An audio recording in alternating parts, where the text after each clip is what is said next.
Jadi saya akan bercerita tentang masalah gaji dan masalah tempat tidur dan makan minum di setiap harinya di tempat perkebunan.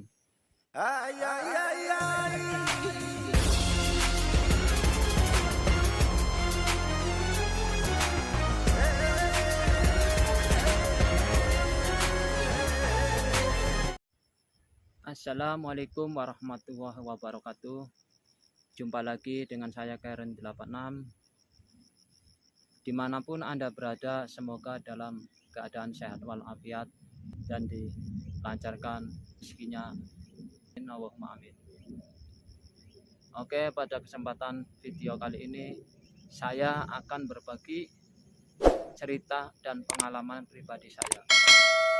Oke, buat Anda yang penasaran, yang masih bertanya tentang sekitar atau perkebunan Taiwan, simak terus video ini sampai selesai. Oke, saya akan bahas satu persatu tentang perkebunan, karena di tahun-tahun ini banyak sekali yang mendaftarkan diri di job pertanian Taiwan, khususnya TKI Indonesia.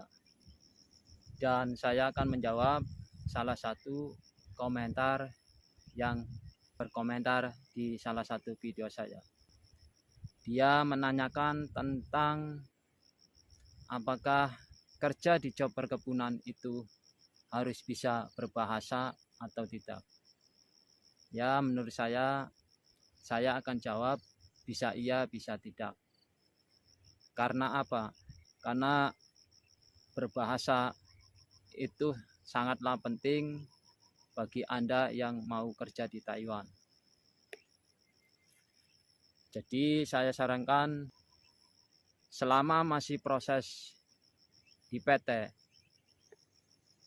itu Anda harus satu fokus dalam belajar berbahasa Taiwan atau bahasa Mandarin.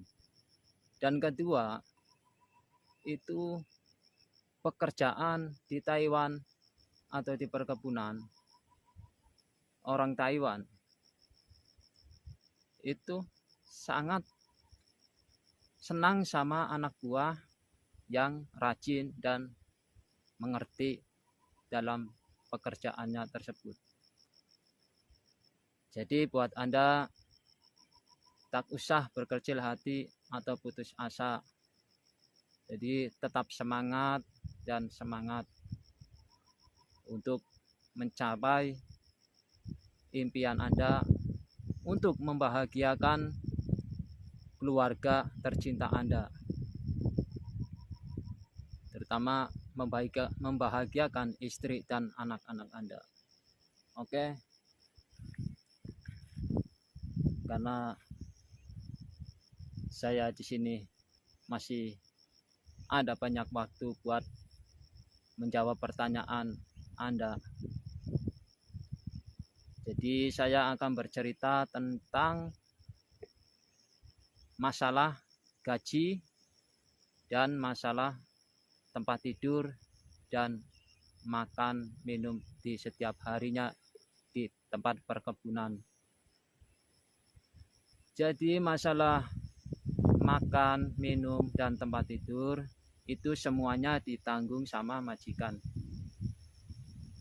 Dan gaji itu tergantung pekerjaannya Anda.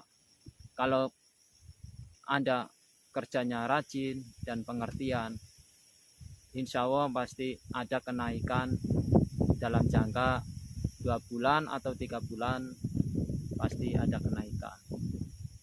Dan saya sendiri di sini gaji 1000 NT itu bersih, karena semua makan dan minum itu semuanya ditanggung sama majikan.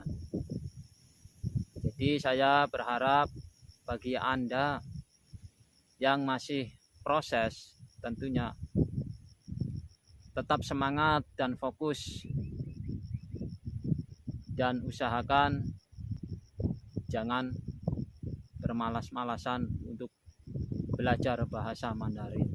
Karena saya sendiri juga di sini nggak terlalu hafal bahasa Mandarinnya, paling ya sedikit satu atau dua lah. Itu bahasa yang sehari-hari dipakai di perkebunan.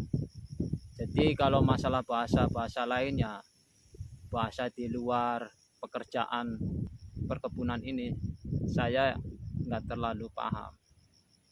Jadi buat Anda yang proses di perkebunan Taiwan, jangan berkecil hati, jangan memikirkan bahasa nanti hafalnya dengan seiring dan berjalannya waktu.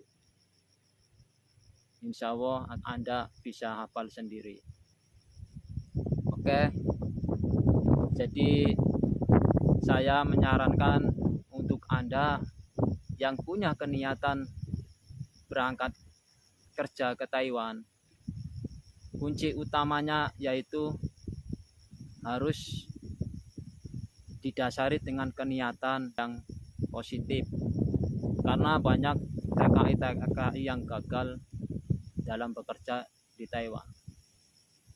Dia kerja di Taiwan berpuluh-puluhan tahun, tapi alhasil nol.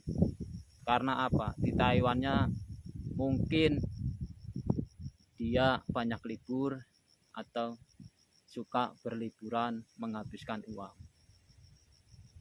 Ya, menurut saya masalah libur boleh-boleh saja, tapi ya ambillah sebulan sekali atau 2 kali untuk libur, menghilangkan rasa jenuh. Jadi jangan terlalu banyak libur. Semangat bekerja dan fokus bekerja demi mencapai cita-cita Anda dan membahagiakan keluarga tercinta Anda. Dan sekali lagi saya sarankan buat Anda yang ingin kerja di Taiwan, didasari dengan keniatan yang positif. Ingat tujuan awal kita berangkat. Jangan lupa setelah sampai di Taiwan Anda lupa daratan dan lupa lautan. Oke. Apabila video ini bermanfaat, bisa Anda share ke teman-teman Anda yang masih ingin cari informasi sekitar perkebunan, karena video ini kalau menurut Anda bermanfaat, silakan tinggalkan jejak komentar. Jangan lupa like dan subscribe di video ini, biar Anda tidak ketinggalan video-video berikutnya dari Karen 86. Dan satu hal lagi, apabila Anda punya pertanyaan, silakan tinggalkan jejak di kolom komentar. Insya Allah kalau ada waktu saya akan menjawabnya sesuai pertanyaan Anda. Oke teman-teman, karena di sini cuacanya udah sore, jadi inilah posisi tempat kerja saya di pinggir gunung, di tengah-tengah gunung.